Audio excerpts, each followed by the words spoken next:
large city and in the territory on west, there's just one way to handle the killers and the spoilers, and that's with a U.S. Marshal and the smell of Gunsmoke.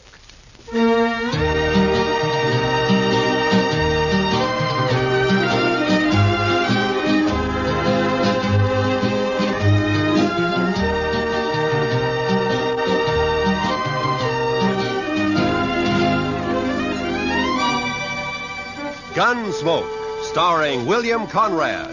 The story of the violence that moved west with young America. The story of a man who moved with it. Matt Dillon, United States Marshal.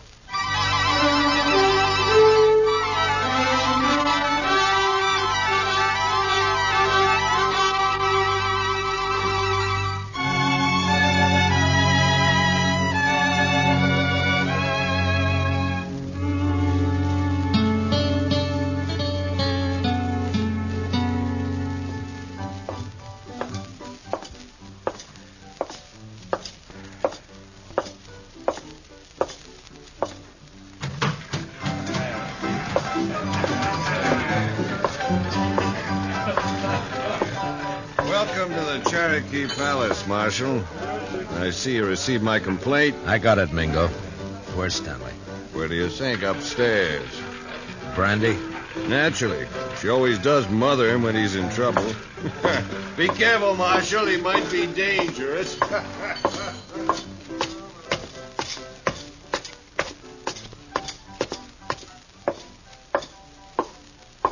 Well, Marshal, you got a sweet word for Dixie? Yeah. Move. Oh, it's not very sweet. It was to the point. Say hello to Jim for me, huh?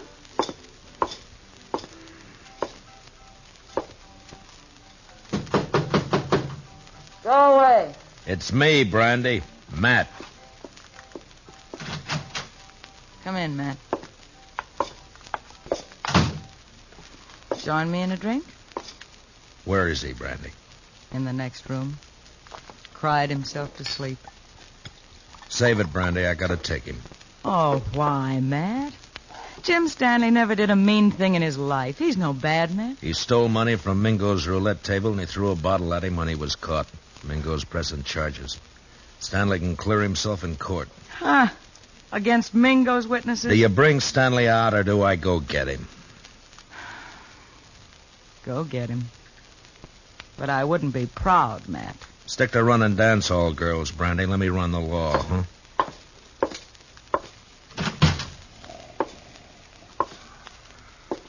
Stanley? Stanley! Oh, it's you, Marshal. I was sleeping. I want you to come with me, Jim. Come with you?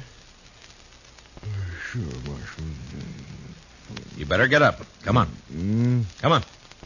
Oh, yeah.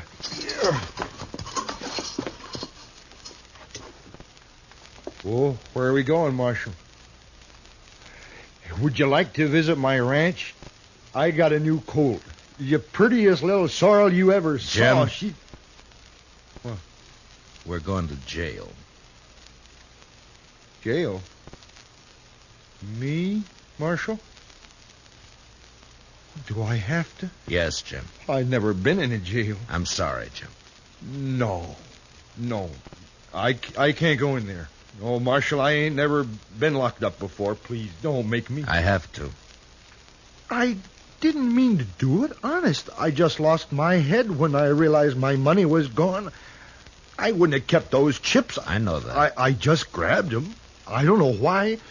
They were there, and I just grabbed them, and then Mingo started in on me. He kept saying things, bad things about... Take it easy, Jim. I wouldn't have cared, except that, well, Dixie was there. He kept yelling at me that I was a thief, right in front of her. I tried to make him stop, and he wouldn't. Then something happened. The bottle was there. You threw it at Mingo? No, I just threw it, Marshal. I was crazy. I didn't mean to hurt nobody. I believe you, Jim. Marshal, will you ask Dixie to come and see me later? Yeah, sure, I'll ask her. Thanks. I just want to tell her not to blame Mingo for all this.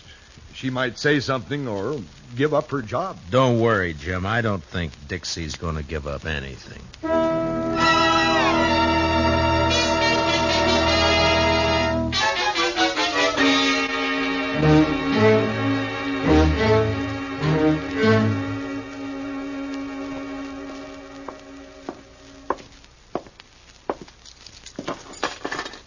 He won't eat his dinner, Mr. Dillon. He just sits there staring. Yeah, poor devil. He won't really be convicted, will he? Well, I hope not, Chester. Mingo's the one who ought to be in jail. Look, Chester, this isn't exactly my idea of justice either. A shady gambler against a simple-minded horse rancher. Hello, Marshal. Goodbye, Chester. Oh, goodbye. I'll run along. You stay put, Chester. Oh, now, Marshal, I want to be alone with you. I sent for you to come and visit Jim Stanley, and you better be nice to him. Most fellows are tickled pink if I like them. They say I'm pretty. You're pretty enough. That's better. I knew you liked me. I said you were pretty. I didn't say I liked you. Oh, now that's nasty. Would you like to hear what I really think of you? No, don't bother. I get the idea. You're Mingo's girl. When I feel like it. And why do you have to tease a man like Stanley, drive him to drinking and gambling and trouble like he's in now? He's sweet. He thinks I'm beautiful. Yeah. But even men like him wake up. Stick to Mingo.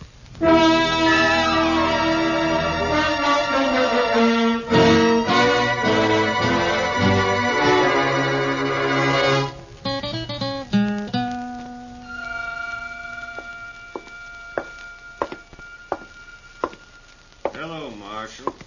Thought I'd drop in and see if your prisoner was all set for trial tomorrow. Mingo, I want you to withdraw those charges. And let that potential murderer go free? No. You got back the chips Stanley took from your table, and his assaulting a man like you is ridiculous. He doesn't even wear a gun. A bottle constitutes a deadly weapon. Look it up, Marshal. Why are you doing this, Mingo? Why pick on a man like Stanley? Let's say I don't like him always slobbering over Dixie. She's private property. For that greedy little vixen, you'd send Stanley to prison knowing that it'll probably crack his mind completely? That's his problem. You don't understand, Mingo. I don't like to see people pushed around. Well, don't cross me, Marshal. I already have. People get dead that way. Yeah, so I've heard. Now, just who are these witnesses of yours against Stanley? Ned Cole, Saginaw Henry. Both on your payroll? Dixie. Some of the other girls. All working for you, huh? Jim Stanley's as good as convicted, Marshal. There's not a thing you can do about it.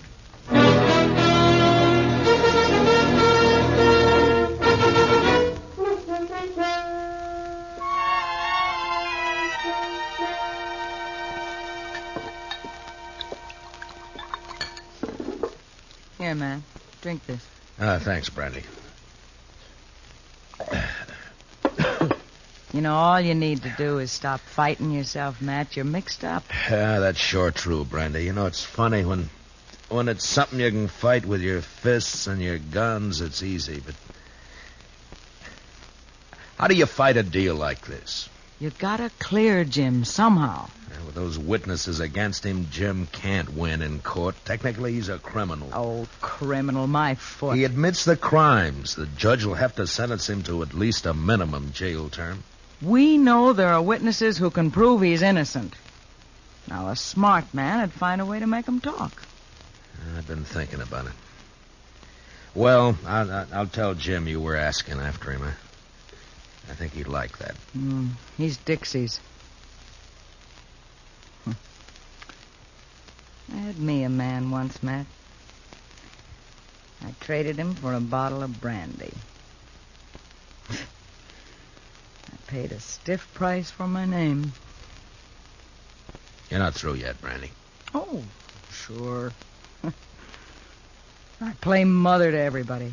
Take everybody's troubles on my shoulders. Help salve my conscience. Don't ever hurt a person, Matt. You never get through paying for it. Well, I better be going. Where? To try to get some of those witnesses to talk.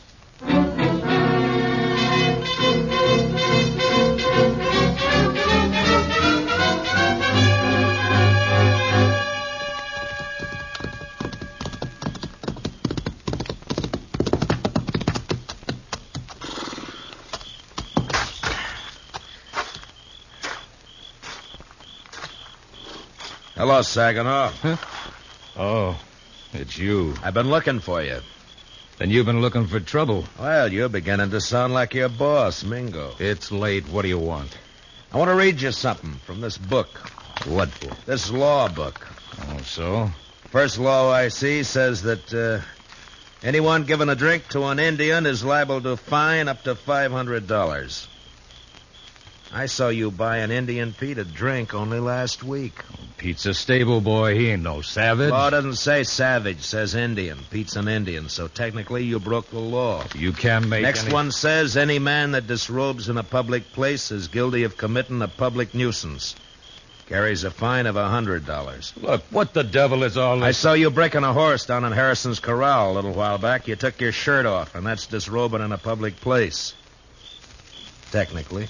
You can't get away with this, Dillon. How much you make a month, Saginaw?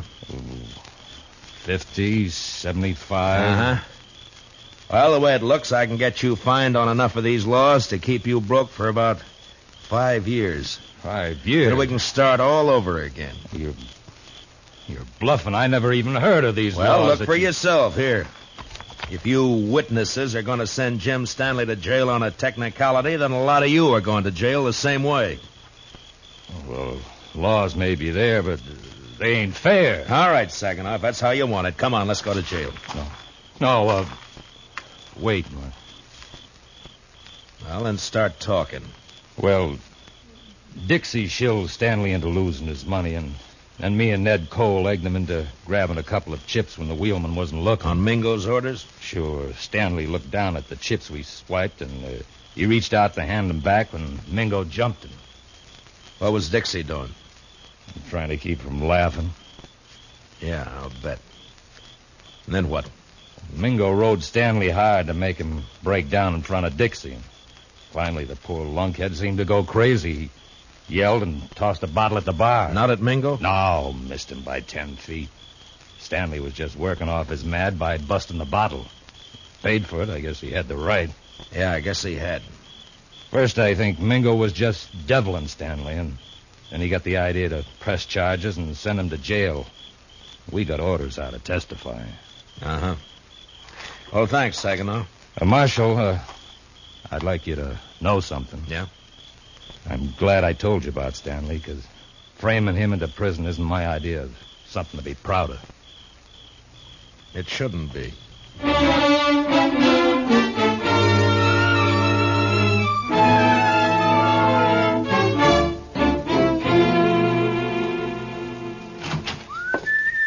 Ah, good evening, Chester. My.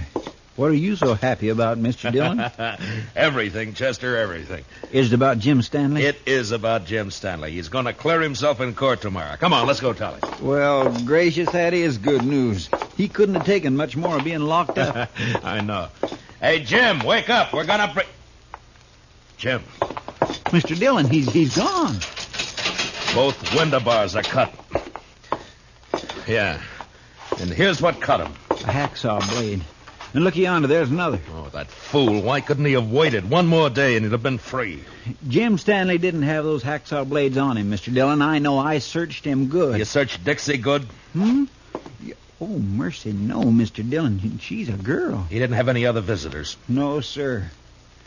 Mingo's going to be awful mad when he finds out his girl helped Jim Stanley get away. Come on. You going to arrest Dixie, Mr. Dillon? I don't know, Chester. First, I got to find her.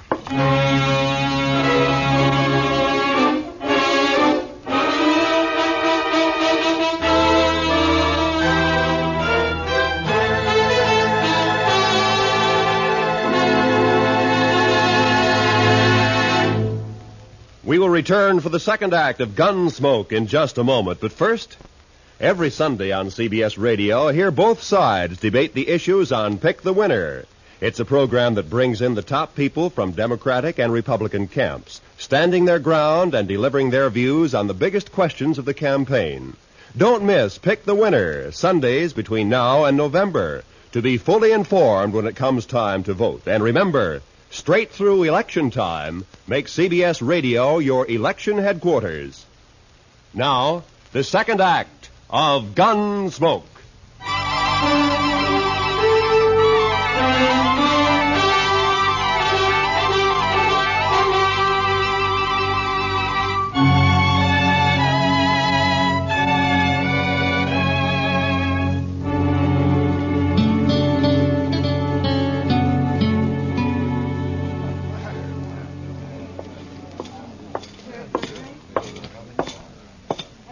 Late, aren't you, Marshal? Where's Dixie, Mingo? Dixie, she's gone. I don't know where she is. You're lying. No, I swear she disappeared hours ago. I still think you're lying. Dixie's here someplace. Nah, he's telling you the truth for once, Matt. Dixie's gone, all right. Are you sure, Brandy? Saw her right out of town. With Stanley? Yeah, Matt. The two of them. Dixie and Stanley? Dixie passed him some saw blades. He cut his way out. That rotten double-crossing hellcat. She's your girl, Mingo. I'll be the laughingstock of Dart City. Good. I hope they laugh you clear out of Kansas. If it's the last thing I'll do, I'll find her. Both of them. Finding them is my job, Mingo. Go ahead. But you better beat me to them, or you'll be arresting them dead.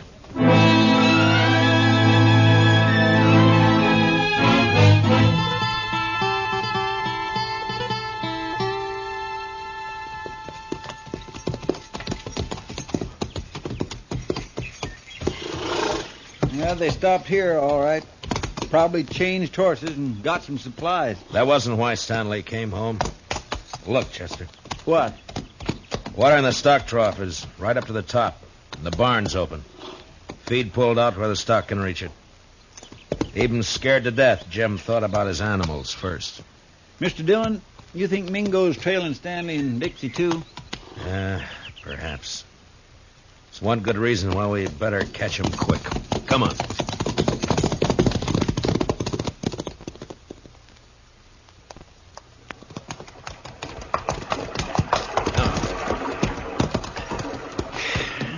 Still no sign. Looks like we've lost them for good now. What do we do, go back, Mr. Dillon? We can't let Mingo find them. Sure, but the way they've been zigzagging back and forth for the last 4 days, we don't have a chance in 1,000. I'm not so sure, Chester. Hmm? You know, there's a certain pattern about the way Stanley and Dixie have been moving. I don't think they're trying to leave this section at all. Yeah, we have been getting closer and closer to Dodge with every circle lately. And not only to Dodge. Mr. Dillon, you got an idea? Yeah, maybe. Come on, we'll ride back to Stanley's ranch.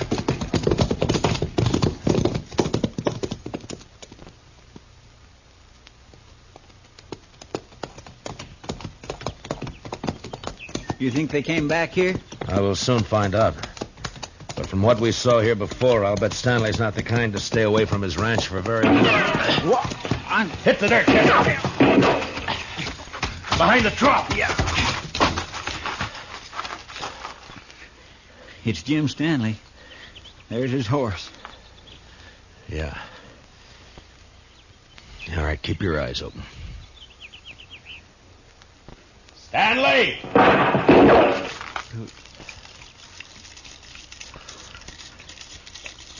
Jim, it's Matt Dillon. Let me talk to you. You go away, Marshal. I don't want to hurt you, but I ain't going back to that jail. Now, you go away now. I'll kill you. Jim, listen to me. I've got a witness. You better leave quick now. Please, Marshal. Mr. Dillon, I'm getting wet. That's better than getting shot. Keep your head down. Yes, sir.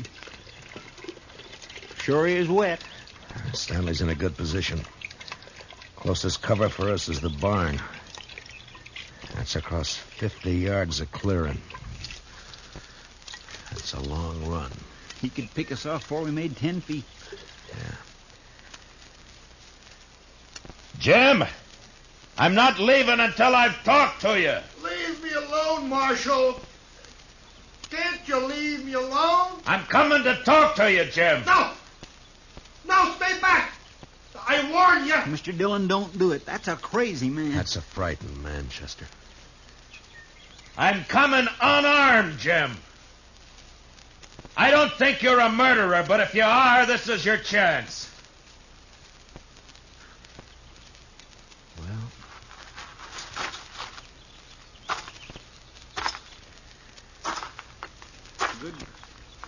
Good luck, Mr. Dillon. Mr. Dillon! Stanley's shot sliced across my side like a branding iron. It was all I could do to ignore my fear and keep going. But somehow I reached the ranch house alive. And I opened the door.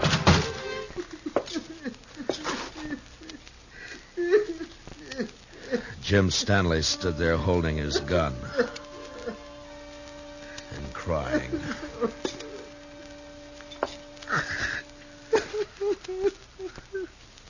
Jim? I didn't mean it.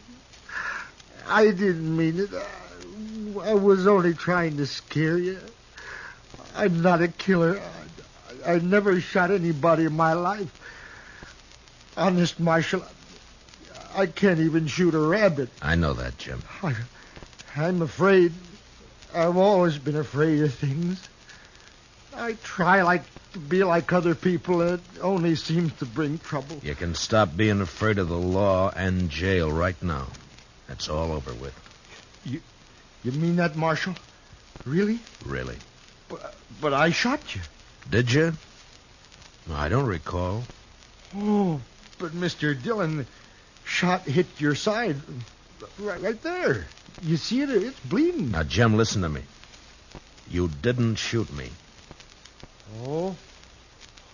Well, all right, if you say so, Mr. Dillon. I say so. Here, I'll take that rifle. Now, let's go back to town and get this business settled, huh? You've been good to me, Marshal. Forget it, Jim. There is one thing, though. Dixie. Oh, she brought me hacksaw blades. I know that. She said you were going to hang me and that I had to escape. She kept saying it. Uh-huh, she was riding with you. Well, where is she now? Oh, she left me last night. I was glad. I was nearly wild listening to her talk about you and prison. I even swore I'd kill myself before I'd go back to jail. I'm glad you didn't mean it. Oh, I meant it at the time. Oh, I was sure scared. You feel better now? Oh, yeah. Yes, I know everything's just going to be fine.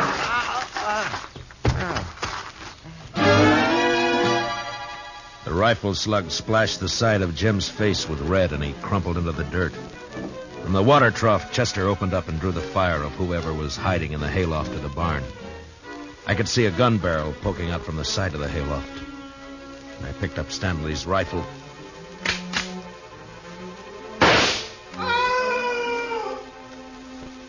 Mingo.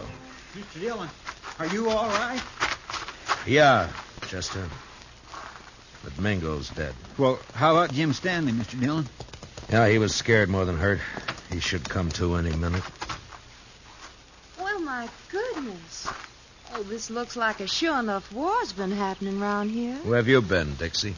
Oh, sure now, Marshal. A girl's got a right to look after her investments. My Mingo and Stanley both dead. Well, now that's a real shame. Hmm? Oh, but Jim Stanley's going to Chester. You said investments. The only investment you've made is prison time for helping Jim escape. Me? Well, how you going to prove anything, Marshal? With Jim dead. But he's the Chester, why don't you go look after the horses? But Mr. Dillon... Yes, sir. It's a right good thing because I'm going to be terribly busy, you know, taking care of poor Jim's ranch and money and And, of course, the funeral and everything. Why should all that concern you, Dixie? Because I'm Jim Stanley's widow. What? I married him 3 days ago in this city. It was such a sweet wedding. Yeah, I'm sure it was. And now all I have left are some memories. And, of course, this little old ranch and Jim's money. Dixie, there's something you should know. Hmm? You also got a husband. Have you heard enough, Jim? Enough. Jim! When I saw you fall... You're sure bad, Dixie. Oh, Jim, you mustn't pay no mind to what I said. I was upset. Didn't I come back just to be with you? No good, Dixie. Jim's onto you now. Jim, are you going to let him talk to me like that? He's my friend. And I don't like you now, Dixie. Oh, that's too bad. I'm still your wife. Marshal, can she make that stick? Well, by law, you have to support her, Jim. Of course, they don't say how. Marshal, you stop putting ideas And, of course, she has to take care of your house for you, Jim. Clean it, do the chores, cook for you. Cook? Me? Cook for him? He can make you, Dixie. It's his right. All right or not, I'd like to see him try. He can do it, Dixie. Yeah? Well, they can't if I'm not here. And I'm leaving right now.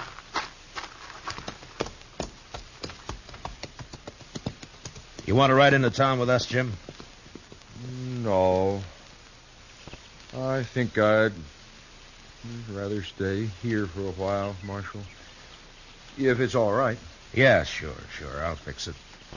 But in a few days, when you feel like it, come in and see me, and we'll help you get that divorce taken care of. Divorce? On grounds of desertion. She just deserted you, remember? Chester and I are your witnesses. Oh. Well, thanks, Marshal. I sure do thank you. So long, Jim. Goodbye, Marshal. Bye. Come on, Chester, let's go. He's had it too rough out here on the frontier, hasn't he, Mr. Dillon? Jim Stanley, I mean. It's addled him, sort of. Yeah, I guess that's it, Chester. Men like him needs looking after. Yeah, we got all kinds out here, Chester. Come on, let's get back to town.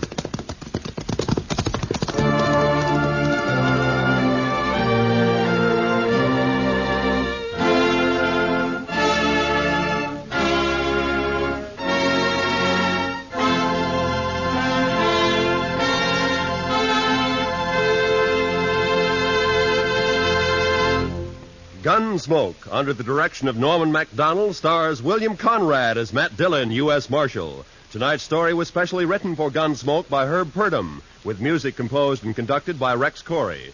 Featured in the cast were John Daner and Michael Ann Barrett, with Paul Dubov, Vivi Janis, and Bill Lally. Parley Bear is Chester. Join us again next week as Matt Dillon, U.S. Marshal, fights to bring law and order out of the wild violence of the West in Gunsmoke. Tomorrow's speakers on Pick the Winner, representing both the major parties, will be Harold Stassen, Republican, and George Ball, Democrat. Listen for this important program, Pick the Winner, tomorrow and every Sunday from now to November. This is Roy Rowan speaking, and this is the CBS Radio Network.